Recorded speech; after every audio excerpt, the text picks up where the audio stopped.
Whenever I work on my videos, I always have this particular question illuminating over my head. Why do I want to make this? This question becomes extremely relevant when I decide to make a video that's inherently negative or critical towards a specific piece of art. I mean, someone made that. Someone has dedicated a huge chunk of their life to see this piece of art come to fruition, and now I'm here to tell you it sucks. And that's not to say I'm omitting myself or anyone to make critical content, but it's important to keep that in mind when you are writing about someone else's art. I can easily forget that critical content does not mean harsh content. Artists deserve respect, understanding, and kindness. So I asked myself the same question when I was writing this video. Why do I want to make a video criticizing Metroid Dread's story? And the short answer is, Metroid is the only Nintendo franchise where I care about the story. And after reading the allegations levied against Mercury Steam's poor management, it makes me feel like when I'm going to criticize the story in Dread, the reasons have less to do with they are just untalented writers who can't make a good story because they smell a poo, lamau, and more aligned with bad working conditions causing stress due to deadlines and impossible demands. Therefore, a plot that perhaps doesn't weave together the most naturally. And I think it's important to keep that in mind while we're both moving along in this video, and also if you guys want to keep the discussion going in the comment section. Just keep it respectful to the actual hard work made by uncredited employees that made Dread what it was, which is a fantastic game by all accounts. Now I have added timestamps on this video if you are not interested in hearing me recap the story in Dread, which I will do soon by the way, and just want to skip to my analysis of the story itself. If you, however, need a refresher, or you haven't played Dread or even any Metroid game at all, but maybe are still interested in hearing me waffle, then you can of course also stick around to this next section. But I will just say, this video is for people who know the Metroid lore well, so I would definitely recommend playing the games first, or watch someone else explain the complete Metroid timeline of events. This video will always be here for you to come back and watch. Now let's keep going. 6, 5, 4, 3, 2, 1.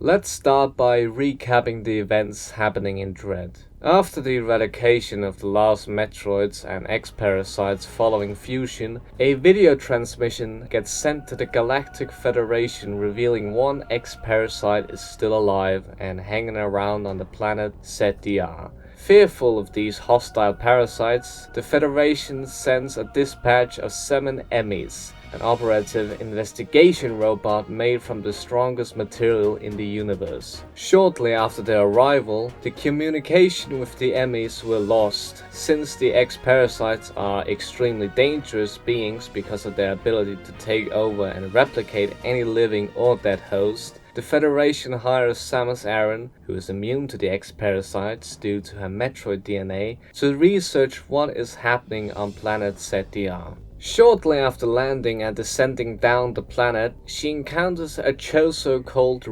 Beak, leader of the Malkin tribe, who's going to be the main villain for this game, evidently because he attacks Samus and leaves her unconscious on the floor. After waking up, Samus finds herself unable to reach the surface the way she came down. She's also lacking her power-ups, which Adam, Samus's AI helper, explains away as physical amnesia. After exploring around for some time, she encounters an Emmy, who is now hostile and will try and hunt her down and extract the DNA. Samus is not strong enough to face any of these robots yet, so all she can do is run. Further into the game, Samus meets with another Chozo from the Foha tribe. His name is Quiet Rope. After saving her life, Quiet Rope goes into one of the longest exposition dumps in any Metroid game. So, enjoy. Back on planet SR-388, the Malkans and the flaw worked together to contain the Metroids that were becoming increasingly rampant and uncontrollable. The flaw tribe realized these creatures were a serious danger to the universe and therefore wanted to destroy the planet and all of the Metroids accompanying it. However, Ravenbeak had more vicious ideas for the parasites and wanted to use them as bioweapons to bring complete order to the galaxy. So to prevent the faw's plans, Ravenbeak ordered a massacre on the tribe, sparing only Quiet Rope, because you see, only the flaw tribe had the ability to control the Metroids since they created them. So with this, Ravenbeak took Quiet Rope back to his home planet Setia to act as a servant for him, planning to return back to SR-388 and bring the Metroids back home. Upon returning home, it was discovered that one of Ravenbeak's soldiers had been taken over by an ex-parasite, and as they do best, they spread and contaminated every Chozo except for Quiet Rope and Ravenbeak. With this foil of plans, Ravenbeak had to focus his time on containing the ex-parasites, which he managed to do. While this pandemic was happening on Setia, Samus was busy eradicating SR-388 of every Metroid on the planet, which Ravenbeak first discovered after his contamination of the ex-parasites. Ravenbeak's plans were foiled, since all the Metroids were now extinct. But in his favor, he discovered Samus was infused with Metroid DNA. This is where we meet up to current events. It was Ravenbeak who sent the video transmission to the Galactic Federation, thus sending the MEs to investigate. When they arrived, Ravenbeak, with the help from Quiet Rope, reprogrammed the MEs' behavior to hunt down and extract the Metroid DNA found within Samus. Did you get all that? I'm sorry, I wasn't listening. Honestly, there was so much more that could be said, but I tried sticking to the most important details. And it's still a lot to take in. If it makes you any happy, the exposition bird gets killed, so finally someone shuts him up. Samus later on discovers the ex-parasites in the area Elune, where Ravenbeak releases all of them into the planet. Unfortunately, one X takes over Quiet Rope's corpse and uses him to reactivate the MEs, which he had previously turned off for Samus' favor.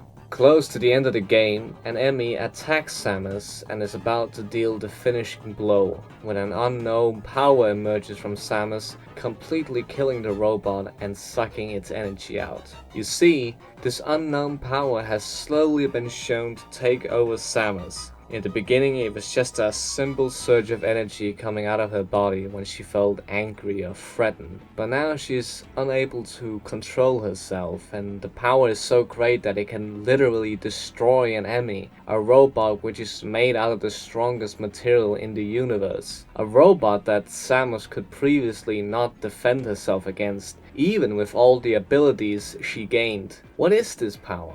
Well, all is revealed here at the end of the game. When we enter Ravenbeak's lair, we are greeted with Adam telling us what is going on with Samus, which is, she's turning into a Metroid. You see, when Samus was a child, she was injected with Chozo DNA from two different Chozos, one from the flaw tribe and one from the Malkin tribe. With the flaw DNA, Samus was able to resist the Metroid mutation you would normally get when being affected by them.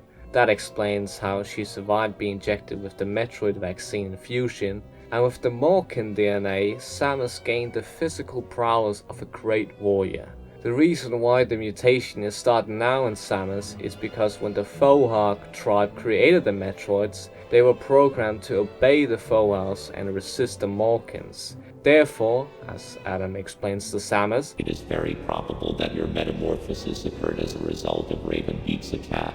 His presence awakened the Metroid's killer instinct. Her transformation has moved so far in fact that it's beyond Samus' control. She is now a universal threat, but Adam tells her she can still be of good use and help contribute to galactic peace. Samus senses something is wrong with Adam as he continues telling Samus to submit to him, and that it was all along his intention for her Metroid powers to get reawakened. And this is where Adam's real identity is revealed, as Ravenbeak has been impersonating him throughout the game. Not only that, but the Malkin DNA Samus received as a child was actually from Beak himself, which makes him call her my daughter. But Samus is not faced with any of these hurdles, as she resists his offer and fights him in this epic conclusion. After a fierce battle, Samus tries to exchange the last blow, but gets overpowered yet again by Beak. While holding her in a chokehold, Beak says her obedience doesn't matter, as he will make a clone of the strongest Metroid out there, Samus Aran. Samus slowly loses her consciousness until it appears as if she loses her life. But then...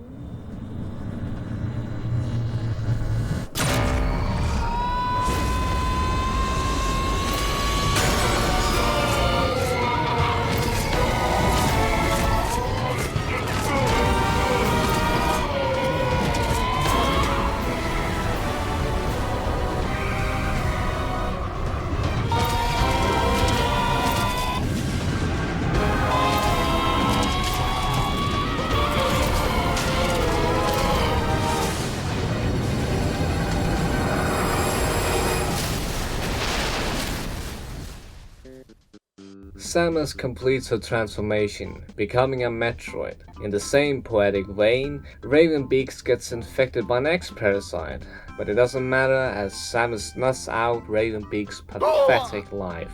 And as classic Metroid fashion, the planet is about to self-destruct within a short time frame, so off Samus runs to her ship, but just as she's about to lift off, the real Adam tells her to stop. Because of her Metroid form, she will suck all the energy from the ship, basically making it impossible for Samus to escape. Or not, because Quiet Robe comes out of nowhere and sacrifices himself, returning Samus back to normal. She escapes. The end. I think it's only fair to give credit to the story where credit is due, and I can say quite confidently that Samus Aran's character in Dread is one of her best depictions. Samus was at the beginning just a silent protagonist, and it stayed pretty much like that until Fusion came out. She had actual dialogue now that didn't involve just exposition. She was expressing emotions and thoughts on the events that was happening around her. The way she talks about her former CO Adam Malkovich showed a very sincere compassion and respect from her. We also learned how cautious and independent Samus actually was. Even though she was willing to take orders from the Galactic Federation, if it meant bringing the universe a danger, she would ignore any instructions doing so. And that probably brings me to my favorite thing about Samus, her fighting spirit. There were moments in Fusion where I was genuinely a bit worried to move forward, not feeling ready to see what horrors were waiting for me. But what kept me pushing was knowing Samus would never back down. She would always fight forward even if she was uncertain of what was waiting for her. At the beginning of the game, when we're sent to investigate an unexplained explosion on a research station, Samus says, "For some reason this awoke a nameless fear in my heart." Samus expressing fear is quite powerful when you think about it. Because what is she scared of? Because I don't think it's her own survival. She has been on this rodeo a few times now, and it's literally her job to go on dangerous missions. No, I think she's fearful for the safety of the universe. And that becomes pretty evident when she's literally ready to sacrifice her own life by self-destructing the research station at the end of the game, as to not risk the X-parasite's continuous existence and danger to the galaxy. At the end of Fusion, Samus gives this very warm speech about the future. She's pondering over if the Federation are able to understand why Samus let the station explode with all its research, or if they will hold them accountable. This is where she recites one of Adam Malkovich's words of comfort to her. "Do not worry, one of them will understand, one of them must."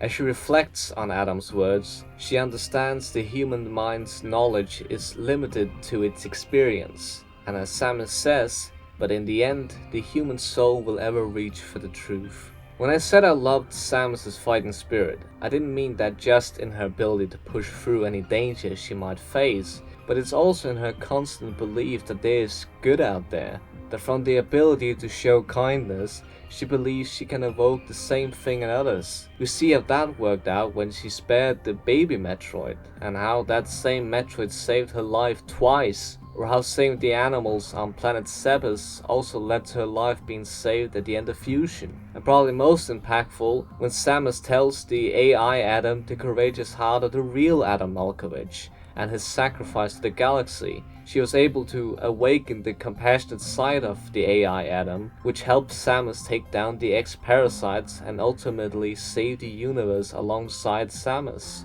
In a universe with so little compassion, Samus continues to believe in individual selflessness, and I think that's quite beautiful. So you can imagine my joy when the first opening lines in Dread is Adam telling Samus, "The bounty for this mission does not seem appropriate. The risk clearly outweighs the reward." And all you get is a determined look from Samus that basically reads, "I'm not doing this for me." Whereas Samus in the Fusion spoke a lot more, Samus has no dialogue in Dread. She expresses herself now a lot more in her body language. And whereas in the Fusion, where Samus would show a lot more anger and compassion, she goes full badass in Dread.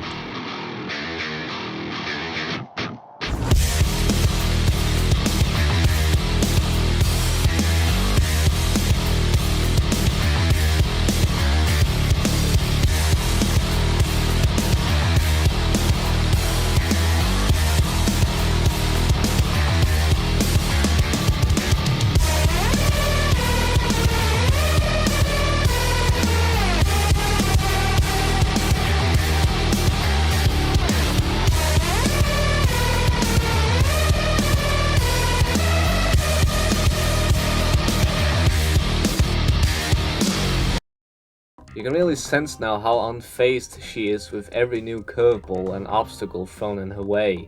It makes total sense when you realize she's now on her 10th adventure and still counting. All she's concerned with is stopping Raven Beak's plans. And it's not like she's heartless in the game, as we discussed with her reasoning for even coming here is extremely selfless, but she has even more moments of genuine emotions. You can sense the imminent fear she feels over this Metroid power she's slowly being taken over by. I mean, imagine the damage she could do to the universe. She has exploded planets several times, made species extinct, and killed universal threats like Phazon in the Metroid Prime series. And she shows all that by just a single concerning look at her hand. Pondering. Even though I missed the dialogue she had in Fusion, I can definitely respect how much character Mercury's Steam are able to portray in Samus without any talk. Well, almost. You see, she has actually one line in Dread. It's not much, but it's enough. After Quiet Rope's long exposition, he worryingly tells Samus Ravenbeak's plans to use the Emmys to extract her Metroid DNA. Of course, Quiet Rope is terrified by this prospect, but Samus speaks to him in his language and says, Kino ulo turuta, ana maril sanur pura, ay marhel kalon. There's so much here I love. The long quiet pause from her before she speaks. It tells me she's trying to come up with the best possible usage of words to calm Quiet Rope, and saying don't worry to immediately promising to help is all she needs to say to make his anxieties go away. And making her speak the chosen language is just the icing on the cake. It's just great. I love her. Some people much prefer Samus to be a silent protagonist character like she was in Super, whereas some other people enjoy her character being expressed a lot more like in Fusion. And I think Mercury's Steam really managed to appease fans of both games. She is silent, but she still expresses a lot in her cutscenes and animations. And even though I really like Fusion's approach to her character, I do respect Dread for trying to create a balance, and I think they really did succeed for the most part. I feel like I've been avoiding the main subject of this video for far too long now. I think there's two ways Dread's story fails. Both as its own narrative, but also as a continuation of the Metroid storyline. the latter of which frustrates me more, so I'll save that for the end. Discussing plot holes and plot contrivances in a video game might not be everyone's forte, but for me, if any story is able to make its universe as consistent and coherent as they possibly can, then that shows quite talent and alleviates me trying to make your story make sense. And note, I don't care for realism. I just want the universe and the characters inhabiting it to be following the rules you have established. So with that said, Ravenbeak is the stupidest Metroid villain out there. His plans boil down to universal order under his control, and he's described as having superior physical prowess and, keep this in mind, intelligence. Let's just keep that in mind while we're dissecting him thoroughly. First things first. After Ravenbeak's massacre of the Flaw tribe and returning back home to ZDR, to then the outbreak and the containing of the X-Parasite, which leads to the extinction of the Metroids back on planet SR-388 by Samus' hands, we are already dealing with several issues in his plans. First of all, Ravenbeak is well aware that the Flaw tribe were the ones to create the Metroids, so when they went extinct back on SR-388, why didn't he just command Quiet Rope to create a bunch more? Nothing is established when it comes to what is required to engineer Metroid, so it feels like the writers of Dread hope we would just forget or ignore that fact. And if the response is that Quiet Rope maybe wasn't as intelligent as the other Flaw birds, then let me remind you that Ravenbeak specifically killed every Flaw Chozo, sparing only one. Don't you think he most likely picked the most intelligent scientist to use for his own benefits?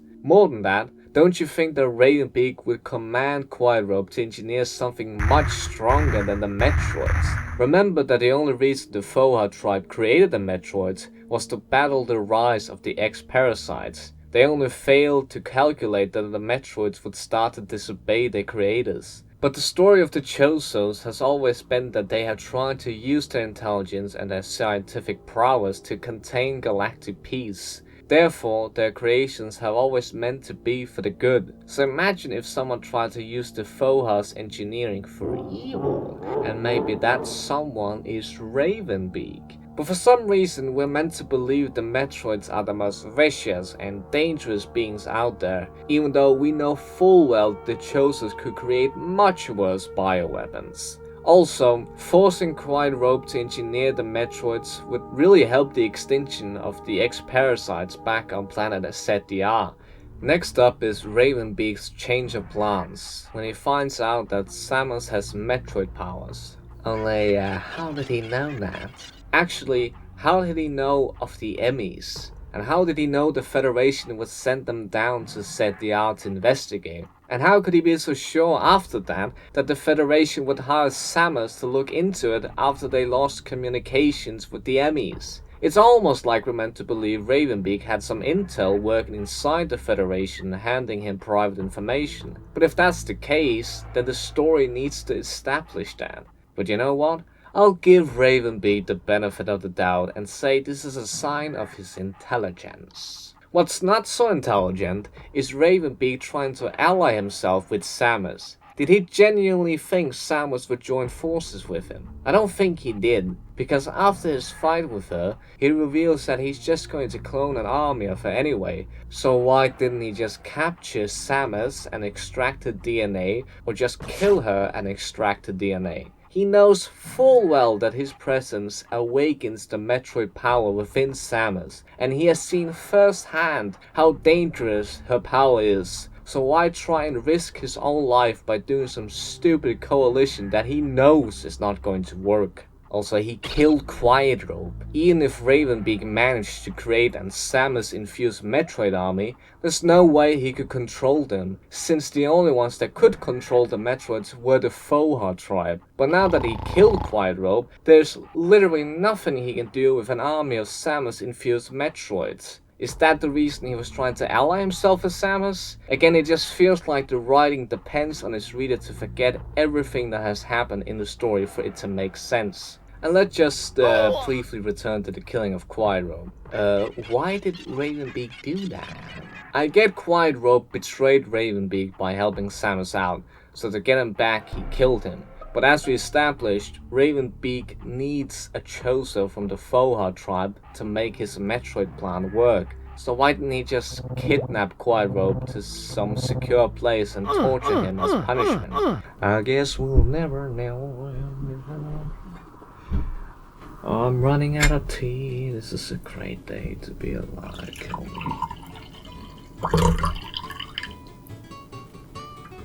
Sounds like I'm taking a piss.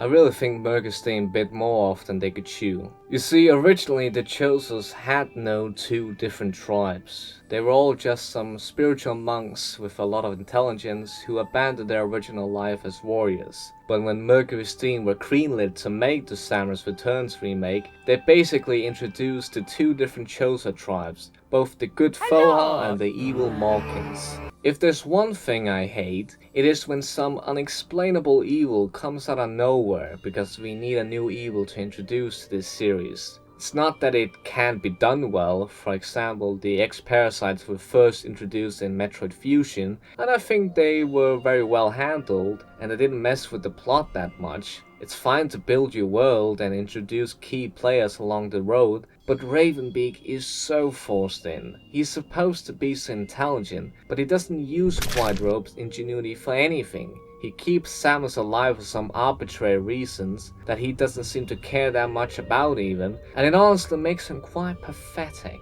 I'm not quite done with Ravenbeak's character, but I just need to discuss two more plot contrivances. First one being, why did the Foha create the Metroids to perceive Malkins like threats? First, we need to understand this idea was created to explain why Samus slowly became a Metroid throughout the game. But the explanation makes so little sense when we understand the Malkins and the Fohas were living in peace when the Metroids were first created. And we know this because they decided to work together when the Metroids were running rampant on SR-388. The only theory I could come up with for why they would do this is because the Foha disagreed with the warrior culture the Malkins were continuing leading, compared to the Fohas who were now living a more peaceful, spiritual, scientific life. But if they didn't agree with the Malkins' warrior culture, why did they then allow Ravenbeak to inject his DNA into Samus, making her born to be a warrior? Again, it's a small thing,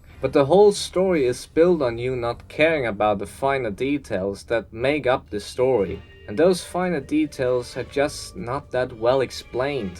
Another thing we need to discuss is how was Quiet Rope able to survive the X-Parasite inhabiting his body? And moreover, how was he able to return Samus back to human form? Or maybe I'm reading this wrong. Maybe the X-Parasite did the same thing as the XIX Parasite in the ending of Fusion and saw its only option for survival was to let Samus take it with her. But that still doesn't explain how the X-Parasite is able to return Samus back to normal. I assume it's because Quiet Rope's Foha DNA was able to balance out the Metroid genes inside of Samus, but that's until you realize that the Foha DNA could only slow down the process. That's how Ravenbeak explains it anyway, and Samus' genes is already made out of Foha genes. Why would be adding more help? The only thing you could say is Quiet Rope had some really special DNA strings that could counteract the X-Parasite. But that's something the story has to establish itself, so I'm sorry, I don't buy it. Now, if this entire script was just about plot contrivances or nitpicks, then this video wouldn't exist. I'm still bringing them up here because I think they are valid points that take the story thread down a few notches. But I've been waiting up until now to discuss some few more contagious points.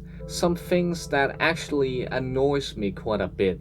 Something I need to highlight is the fact that Nintendo has said that Metroid Dread is the end of this 30-year-old saga. A saga that most of us fans didn't even know existed until they said there was one in the first place. And in some ways, Dread does feel like a conclusion of the long-running series. It feels like a wrap-up for the Chosos because it looks like they're all dead now. It feels like a wrap-up for the Metroids and the X-Parasites since they seem to be all extinct now. And maybe it's also a wrap-up for Samus's arc by her finding out who her father is. I don't know. But my contention with this whole saga business is just how pointless it really is. I mean, they're still gonna make Metroid games, Samus Aran is still going to be the main character, and the galaxy will never truly be at peace. To me, it's just some weird marketing ploy to make the game's story seem more important than it really is. Because the game has hints of being important, as I pointed out earlier with the Choso species death, the Metroid and X-Parasite's extinction,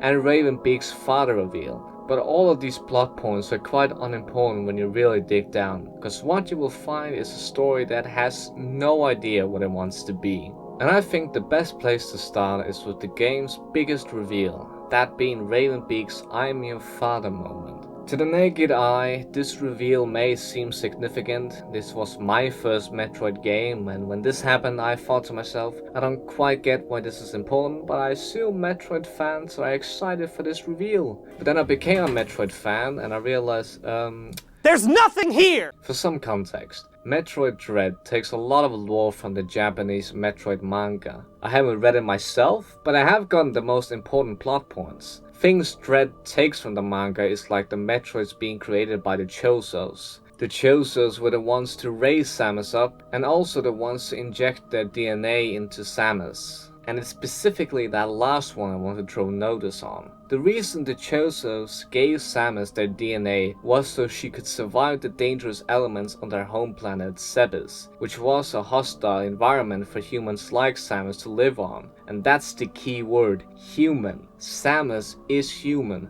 Her real mother and father were humans. Whether her parents are the same as the ones in the manga, we don't know, but the Chosos simply inserted their own DNA into Samus for her own survival. It didn't matter which Choso was the willing participant, so I really don't get this plot twist with Ravenbeak being the one to give Samus her Malkin DNA, because it doesn't mean anything. Ravenbeak didn't raise Samus, Samus doesn't even recognize Ravenbeak, they have had no history to make this reveal feel significant. And the only defense I've seen of this twist is from a comment under King K's retrospective on Metroid Dread, in where he also criticizes this reveal, and I'll read the comments exactly as it was written.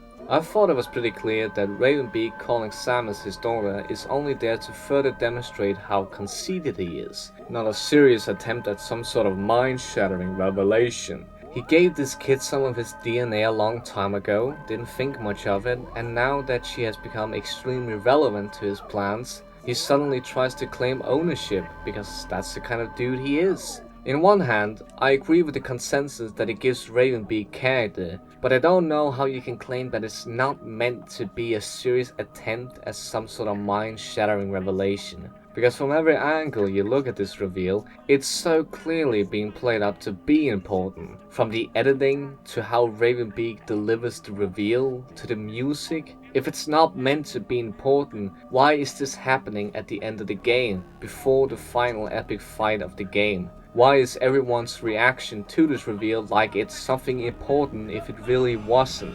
Mommy? And do you think there's a possibility that you didn't find it a shocking revelation because you already knew the Metroid lore and therefore knew how meaningless it was, compared to people like me who didn't know anything when we first played it? I often see this excuse being levied whenever a story fails to make a worthwhile reveal in its narrative. People will cling on to "it wasn't meant to be a big deal," which basically translates to "you had a wrong reaction." Which is kinda ironic because I could say the exact same thing to your reaction. It's also strange to cry foul when someone is disappointed with a story that does everything in its power to make a reveal seem significant for you to say, "I thought it was pretty clear, that's not what I'm trying to do." I'm done talking about Ravenbeak. He just really doesn't have the same effect as a villain unlike Ridley, Mother Brain and Dark Samus, all of which have had more consequences in Samus' ventures. I mean, think about it. Raven Beak gets first introduced in Samus Returns as a teaser, and then Dread comes around, tries to make him all intimidating and shit, gives him a bad reveal, and then just kills him off in his first game appearance. Raven Beak does nothing for the Metroid series, or even his own story he appears in, except killing Quiet Robe, which, as we establish, was stupid. The only thing he has going for him is that twist about him disguising himself as Adam throughout the game. But am I the only one who prefers seeing Samus and Adam's partnership being built upon? One of my favorite things about Fusion is the interaction between Adam and Samus. The relationship starts off shaky. Samus is not even aware she's talking to her original commanding officer,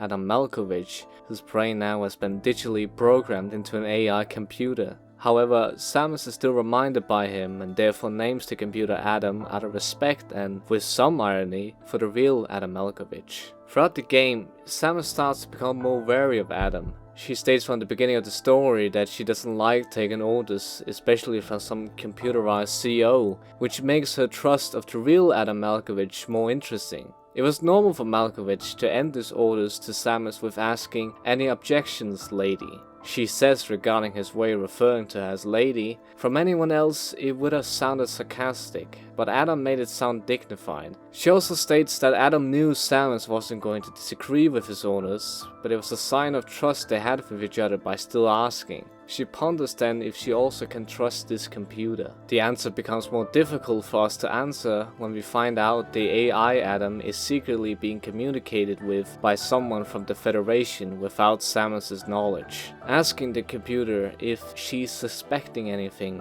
and commanding Adam to monitor her closely. Without getting too much into what the Federation are working on behind the scenes, because I'll be talking about the Federation and Samus's partnership further into the video, I mainly want to focus on AI Adam here, okay? As Samus keeps exploring the research station, going into rooms she wasn't meant to see and continuously disobeying orders from her CEO, Adam becomes increasingly more threatening, warning her that she may have to pay a price for her disobedience. Samus notes of this incident that the real Adam would have said the same thing but would have softened the blow. He was relentless in his criticism, but he always cared. He was not a machine obsessed with duty. No such compassion could exist in that computer. The relationship reaches a boiling point when Adam states her mission here is finished and commands her to leave the rest to the Federation, who plan to capture the X-Parasites and the SAX for their endless applications. Samus is strongly opposed to this and tries her best to explain to Adam the dangers they're in if the Federation sent in troopers to engage with the parasites, but it's to no avail. She decides to take matters into her own hands and plans to activate the self-destruct on board the ship, killing herself along with every dangerous creature on board before the Federation can reach the station. But her plans are prevented by Adam, who has locked her inside a navigation room. She demands the computer to open the hatch, but Adam states he has been commanded to confine her until the Federation arrive. In a plea of desperation, Samus says, "Don't let them do this. Can't you see what will happen, Adam?" Before this moment, Samus never called the computer Adam to his presence. It was something she named him in her head, but because she accidentally calls him this, the computer seems to be confused, asking, "Who is Adam?" Samus explains he was a friend of hers,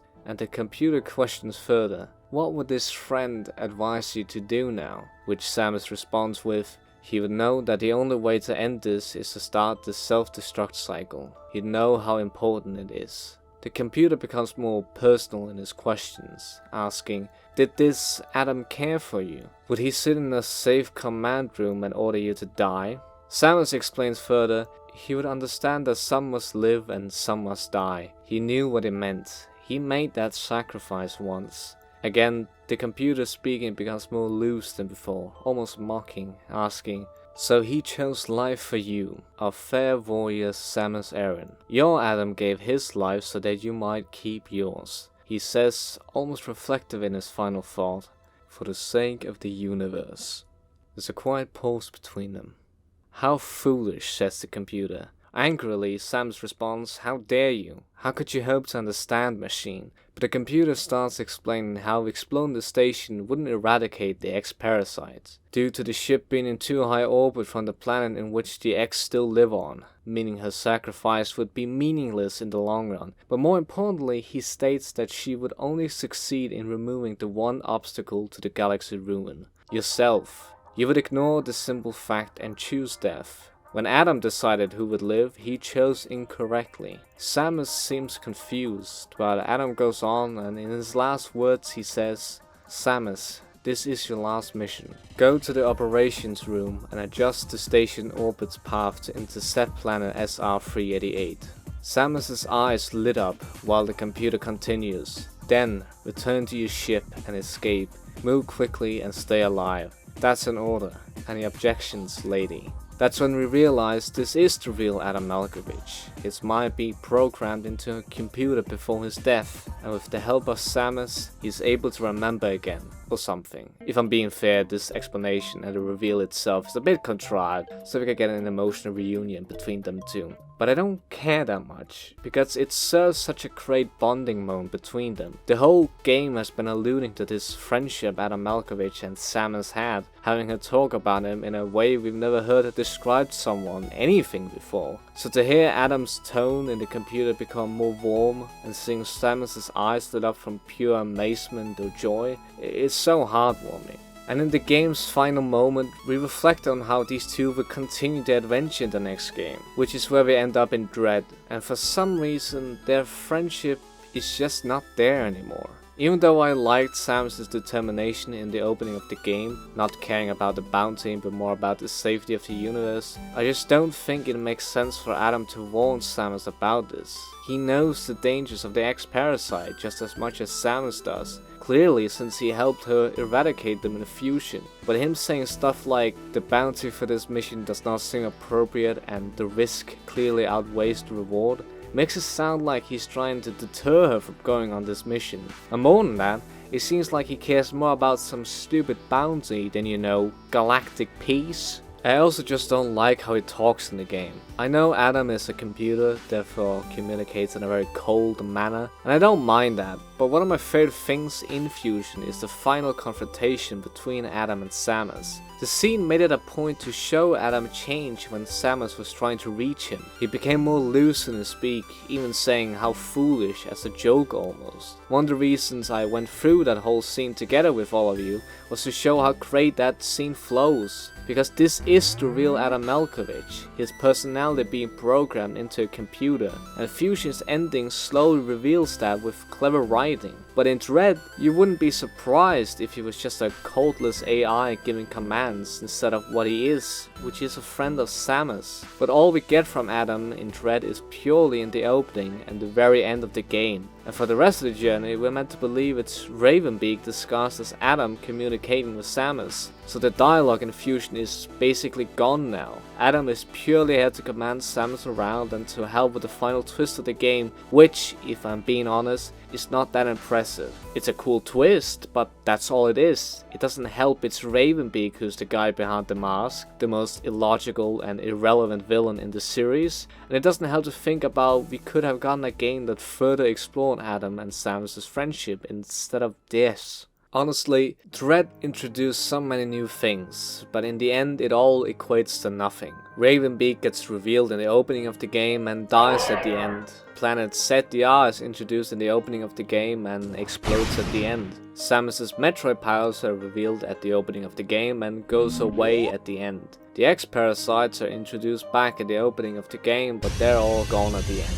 Quiet Rope gets introduced in the middle of the game and 5 minutes later he's dead. He doesn't get any character development, he's just there to bring exposition, which feels like the entire game. It has no development, it's just there to bring exposition. It also doesn't help how badly written the exposition actually is. Nintendo probably realized that Dread was most likely going to be most people's first Metroid game. Therefore, what Dread decides to do is explaining everything leading up to Dread, which is not a bad thing. I will actually argue Metroid as a series is pretty good at recapping events that have happened in previous titles. The best example of this is in Super Metroid. Look at how they managed to write about the Metroids in one line. The last Metroid is in captivity, the galaxy is at peace. Immediately, we're aware that the Metroids are a direct threat to galactic peace, immediately giving us information about the Metroid's role without over-explaining it. Compare that to Dread's opening line. Metroid, a virulent floating organism that drained energy from its prey through physical contact. Metroids were originally created by the Chozo and named after their word for ultimate warrior. Their value as a bioweapon sparked several crises, and as a result, all traces of them have been eliminated. They are now extinct. When you want to explain lore, make sure not to raise more questions than answers. Don't include stuff that's not relevant at hand, and do include information that is relevant to understand. But that's exactly what this opening does not do. For example, how is the creation of the Metroid relevant to the listener? People don't know what a Chozo is yet, and how is it relevant that their names means ultimate warrior? The worst part is that one of the most important details about the Metroid's creation is the exact thing that is being completely overlooked, which is the Metroids are the only real danger to the X-Parasites. This information is relevant both to the story Dread is going to tell, but with this information you can then easily throw every other irrelevant information out the window, and then also create an immediate transition into what the X-Parasites are.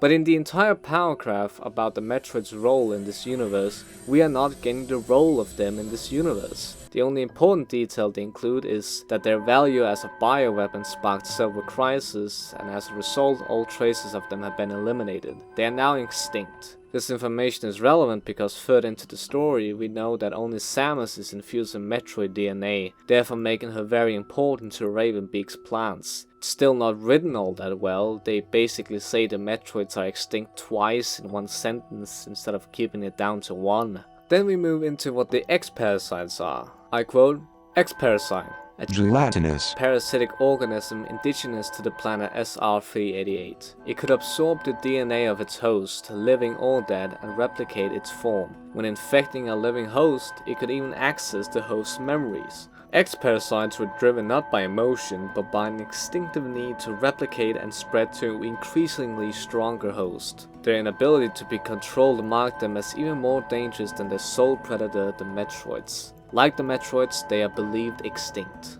Again, we include details that are not relevant, like how their original home planet was on SR388, or how the X-Parasite could access a host's memories. Both of these information is not important to Dread's story, and players already have to keep mental note of Chozos and planets that they shouldn't think about yet. Also, this paragraph explains the purpose of the Metroids, which should actually be included in the paragraph about the Metroids, not here. In its most basic form, the paragraph should include three simple things: what the X-Parasites are, the purpose, and where they are now. And the text does that, but I think the writing is over-explaining it. This is my draft of how this could be improved. I tried sticking closely to how they originally wrote it, while still trying to fix its mistakes.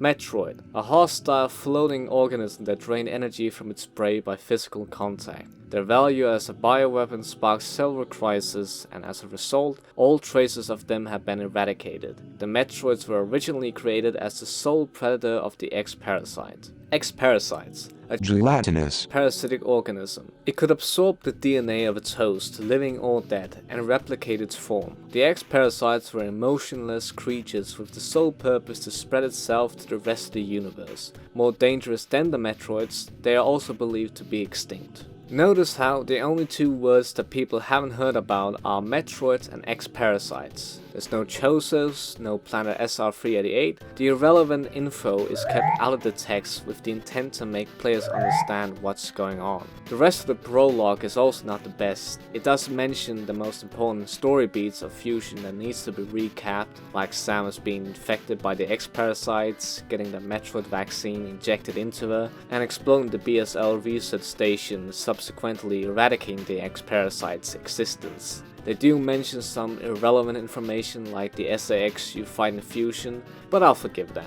The reason why I still find this exposition quite bad is because Samus' perspective on past and current events is not mentioned at all. If you turn to Fusion's opening, even though the primary goal of the monologue is to give context for what is about to happen, to not make it feel like a total drag, they add in a lot of character to Samus simultaneously. She comments on how she owes the Metroid hatchling her life life twice over. She says how fearful she is being sent down to the research station to investigate, and she also relays how difficult it will be for her to take orders from some blunt AI commanding officer. It becomes a lot easier and even enjoyable to read through Fusion's opening, because now you're not just filled up with information, but you also get some worthwhile thoughts from Samus. However, in Dread, it's really blunt how they present everything, and you would be forgiven if you forgot it was Samus herself who was delivering this monologue, because she doesn't have anything to say about the events that lead up to Dread's story.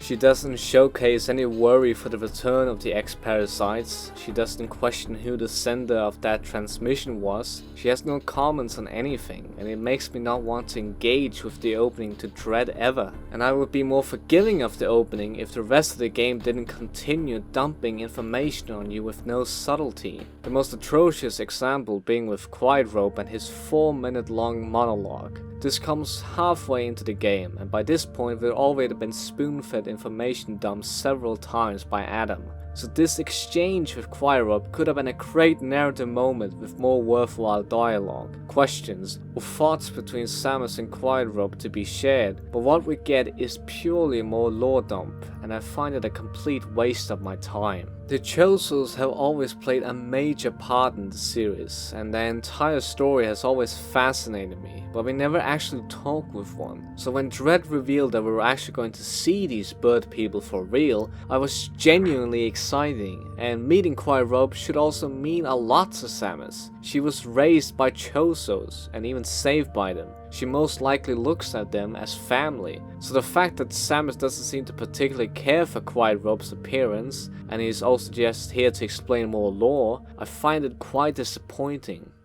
So far I've mostly been critiquing Dread as its own story, but as I promised earlier on in this video, I would also be discussing how it functions as a continuation of the Metroid timeline. And my first critique is one not of my own. In my preparation for this video, I was watching some reviews of Dread. One of them was from King K, who I mentioned before. One point he brought up, which I didn't even think of, was how they changed the ending of Samus Returns from an ambiguous ending, an ending in which the player is questioning what exactly our mission was here. Were the Metroids really worth making extinct? Did Samus have irreversible blood on her hands? Super Metroid continued the questions by having the baby Metroid you save at the end of Samus Returns save Samus's life twice. Why would he do that if the Metroids were just mindless killing machines? And in Fusion, we learned that the Metroids were the only creatures able to kill the X-Parasites, which meant Samus's eradication of them on SR388 threw the whole planet's ecosystem out of balance.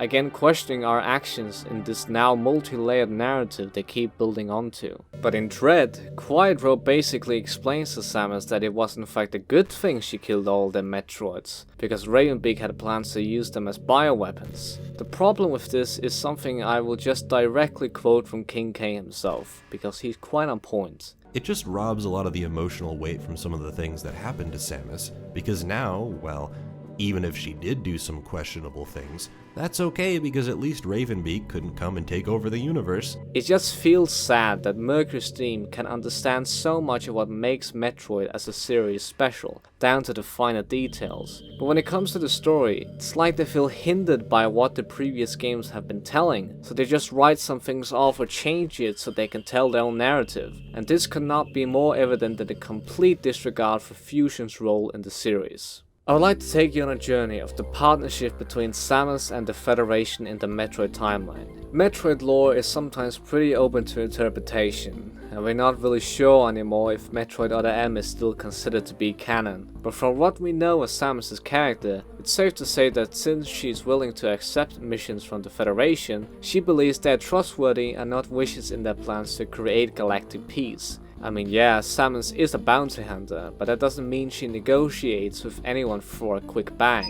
like the evil space pirates. Because as we established, she is kind-hearted and selfless beneath that armor, so her trust for the Federation certainly tells us something. I mean, she literally gives the Federation the hatchling she saves at the end of Samus Returns, for them to further investigate the Metroid powers, which they discover could be used for the good of civilization. On the other hand, the Federation's trust for Samus probably also makes us believe they're selfless in their goals for order in the galaxy. But then fusion comes along and changes everything we believe about the Federation. On the Biologic Space Laboratory's research station, where Fusion's story takes place, we go into a restricted room where it's discovered researchers aboard were holding a secret Metroid cloning facility, keeping Metroids in different life cycles in stasis, something Samus was not aware of. This facility gets ejected and blown up after the XIX in a state of panic tries to kill the last Metroids, letting them loose and subsequently starting an emergency self-destruct sequence. When Samus tries to discuss what she saw with Adam, he explains angrily that she shouldn't have done that and that she might have to pay a price for that action. Adam is an AI created by the Federation, so whenever he speaks, we have to make the connection that it's actually the Federation commanding her around.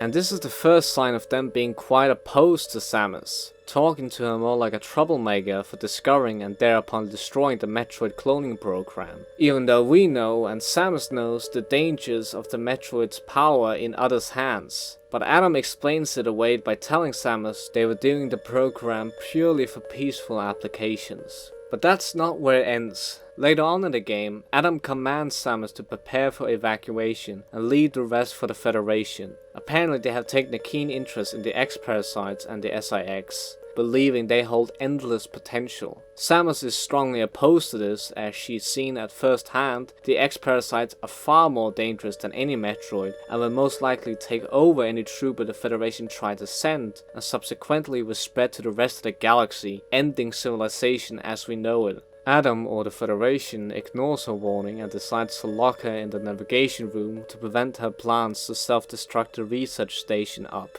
killing herself and every last X-Parasite on board. We don't really have to go on. Samus manages to connect with the real Adam Malkovich hiding inside the AI Adam, together destroying the research station, preventing the X-Parasite's dangerous existence, while still being alive to see the sun set.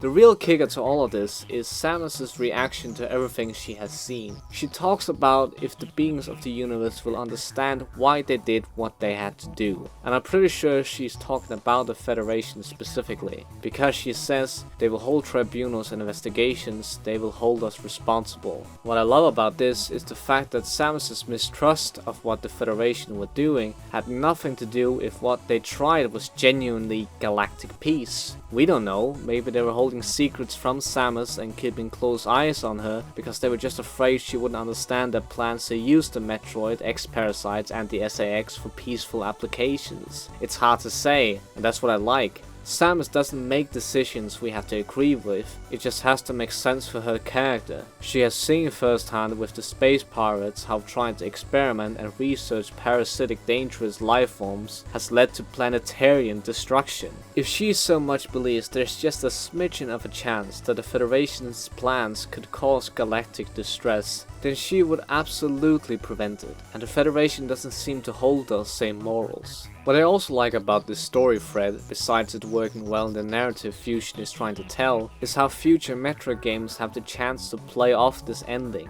Maybe the antagonist in the next game are the Federation themselves, chasing Samus down throughout the galaxy, trying to hold her accountable for her actions, or perhaps trying to extract that last Metroid DNA they know she holds within her. The reason why I think this could be a fresh idea is because Samus has always fought weird alien creatures that she has no attachment to, like the Metroids, X-Parasites, or the space pirates. Ridley is probably the most developed villain she has, and is the being that has affected Samus's life the most. But that's only if we considered all of the Metroid manga to be canon. And even then, Ridley's attachment is probably more to the player, since he's such a mainstay for the series and fans love him. But in games, Samus and Ridley's relationship is not that special. But the Federation is different. She has worked for them before. She trusted them even. They've been together since the beginning, and if you want to end this fictional saga you created, wouldn't it be appropriate that it be the two most important players in the Metroid lore, getting an appropriate appropriate conclusion. And I get that Nintendo probably wouldn't have players going around and killing Federation troops, and I definitely don't subscribe to that either. I also don't believe it's in Samus's character to kill soldiers she has worked alongside with,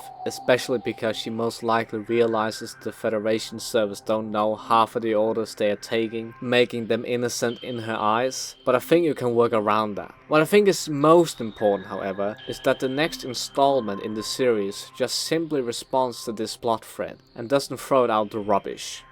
Dread threw it out the rubbish. In the opening of the game, Samus says, after that, the X and the Metroids were just memories, or so we thought. And my first question is, who is we? Well, we is apparently Samus and the Federation, who are now in good terms again, or something. You see, the opening of the game doesn't acknowledge at all the shady things the Federation were doing in Fusion, or Samus' disobedience of their orders. Not so much as a word, it's just swept under the rug. What's weirder is the fact that in Fusion, it was pretty clear that the Federation had a keen interest in experimenting with the X-parasites, and were willing to do it behind the back of Samus, so what changed between then and Dread? Now, they're not only communicating with Samus about the finding of the X on planet ZDR, they're also sending her down there to investigate further. Do they not care anymore about the endless potential the X holds? Because if they do, then they know full well that Samus will do everything in her power to eradicate them all. As I mentioned before, they didn't need to make my fan theories come to life and make an epic story of the Federation pursuing Samus down, but they do have the responsibility of responding to what Fusion clearly was setting up. But the fact we got nothing shows me one thing. They viewed Fusion's ending as a hindrance to the story they wanted to tell, and therefore decided to just simply ignore it. And ignoring key plot points in the Metroid lore seems quite normal to Dread's story so far. But is that right? Because if you're going to do that, then you better have one great story to tell. The fact of the matter is, Dread's narrative is just not that interesting to begin with. Beak is so forced into the lore to only serve such a pointless villain arc for players. Consequences to the world Samus lives in, or Samus herself, is pretty much non-existent, and Dread requires a certain amount of ignorance and forgetfulness to even comprehend the story it wants to tell. Now, as mean as I might have been towards Dread, keep in mind I've only been discussing the story. If I were to as much as even discuss gameplay for 2 seconds, you would find me grinning from ear to ear. Dread's gameplay is the reason I hold it up to be a masterpiece in the first place. It's the only game in the series I have played over 15 times. It's the only one in the series I tried speedrunning, and from a somewhat objective lens, it probably is the best game in the series. Even about Super Metroid if I'm being very generous. And even with the story flaws, I think Dread is a solid 8 out of 10, because at the end of the day, I play video games to play them. I only found Dread's story to be disappointing after stopping playing it so much and really trying to digest the story it was presenting me. So a question arises, why do I care then so much? Well, I like Nintendo, and I like a well-told story, but these two things don't often come together. There's always exceptions. I like Mario Galaxy's side plot with Rosalina a lot, and Skyward Sword is for the most part very engaging. But as a series, I'm not buying the newest Mario or Zelda game to keep up with the story. I just don't really care. But Metroid is a whole nother can of worms. I like the universe Metroid has created. I love how it's the only franchise that consistently toes the line of being creepy without going all out and being horror. I especially love the Chozos and how much impact they've had on the series' key moments, and also how sad their legacy is. How they are literally a dying race, trying the best at keeping order and peace in the galaxy, but seem to constantly cause more problems than anything. And most of all, I love Samus. I love how girls can have a female role model in video games, and how she isn't just a heartless badass, but shows so much kindness and care for the beings that inhabit the universe. Whether that be some strange animals she saved twice, the dying Luminos, or a baby Metroid. I love that she makes decisions that you can disagree with, and those decisions have some consequences along with them. I love that she has a character, but you can still feel like you're embodying her. And I love how determined and fearless she is, and how the player gets to experience those qualities themselves. And I think this is why people like me hate Other N, and why the idea of a Metroid movie sounds so much better than a Mario film.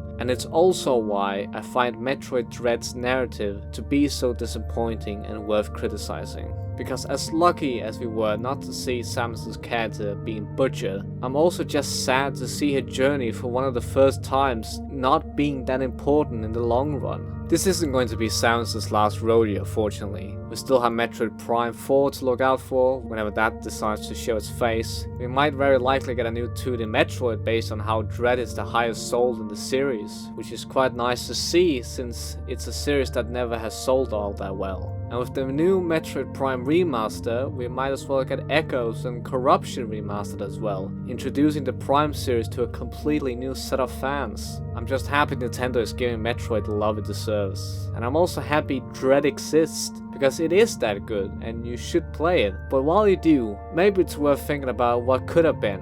And in that same vein, maybe you will also garner more appreciation for the lore the series as a whole has presented.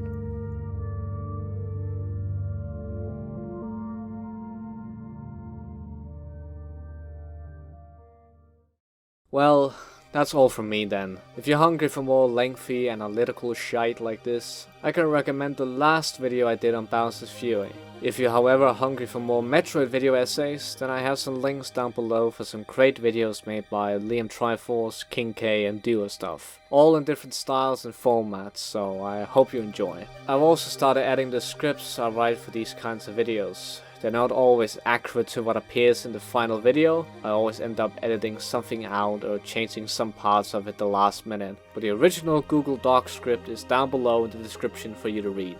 I also added all the music I use in these videos in the description. I don't have timestamps for every song I include, so if you're looking for a song and you don't know which one is which, just ask in the comment and I shall respond to you, kind sir or ma'am.